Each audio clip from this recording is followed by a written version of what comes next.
The Dark Night of the Soul by St. John of the Cross. Book 1, Chapter 3. Of some imperfections which some of these souls are apt to have, with respect to the second deadly sin, which is avarice, in the spiritual sense. Many of these beginners have also at times great spiritual avarice.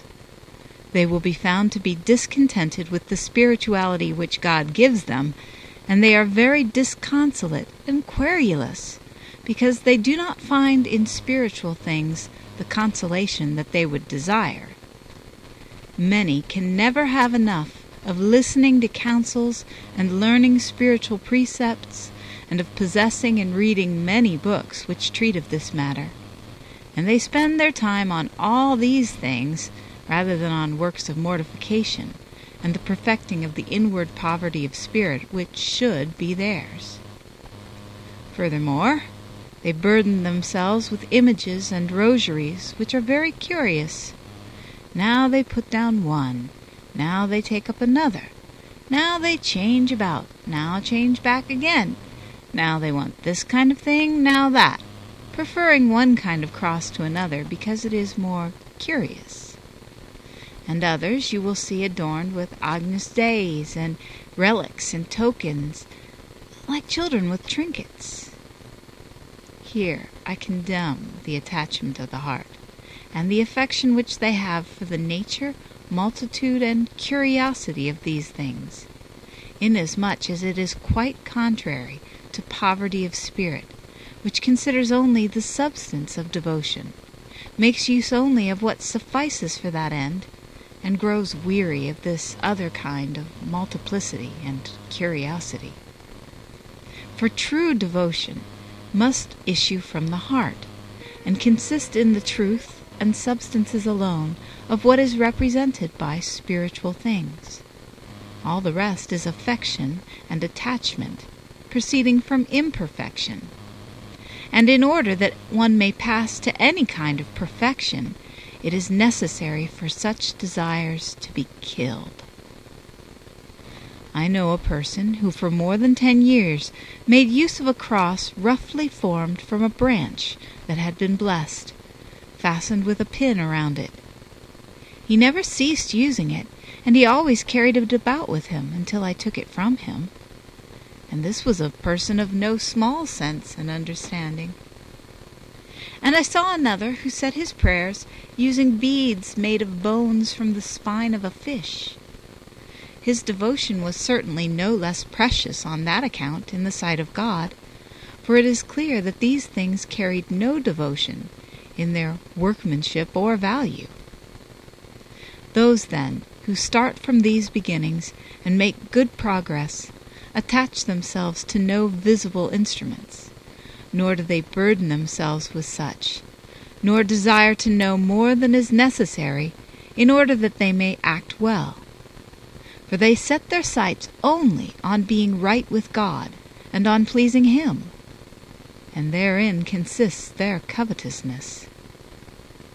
And thus with great generosity they give away all they have, and delight to know that they do not have it, for God's sake and for charity to their neighbor, no matter whether these be spiritual things or temporal. For as I say, they set their eyes only upon the reality of interior perfection, which is to give pleasure to God, and in nothing to give pleasure to themselves. But neither from these imperfections nor from those others can the soul be perfectly purified, until God brings it into the passive purgation of that dark night, whereof we shall speak presently. It befits the soul, however, to contrive to labor, in so far as it can, on its own account, to the end that it may purge and perfect itself, and thus may merit being taken by God into that divine care, wherein it becomes healed of all things that it was unable of itself to cure.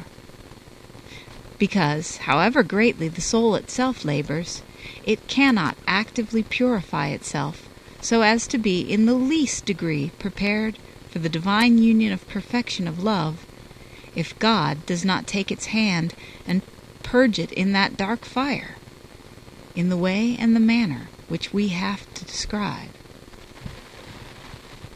Chapter 4. Of other imperfections which these beginners are apt to have with respect to the third sin, which is luxury, or lust. Many of these beginners have many other imperfections than those which I am describing with respect to each of the deadly sins, but these I set aside in order to avoid prolixity, touching upon a few of the most important, which are, as it were, the origin and cause of the rest. And thus, with respect to this sin of luxury, leaving apart the falling of spiritual persons into this sin, since my intent is to treat of the imperfections which have to be purged by the dark night, they have many imperfections which might be described as spiritual luxury, not because they are so, but because the imperfections proceed from spiritual things. For it often comes to pass that in their very spiritual exercises, when they are powerless to prevent it, there arise and assert themselves in the sensual part of the soul impure acts and motions. And sometimes this happens even when the spirit is deep in prayer, or engaged in the sacrament of penance, or in the Eucharist. These things are not, as I say, in their power. They proceed from one of three causes. The first cause from which they often proceed is the pleasure which human nature takes in spiritual things. For when the spirit and the sense are pleased, every part of a man is moved by that pleasure to delight, according to its proportion and nature.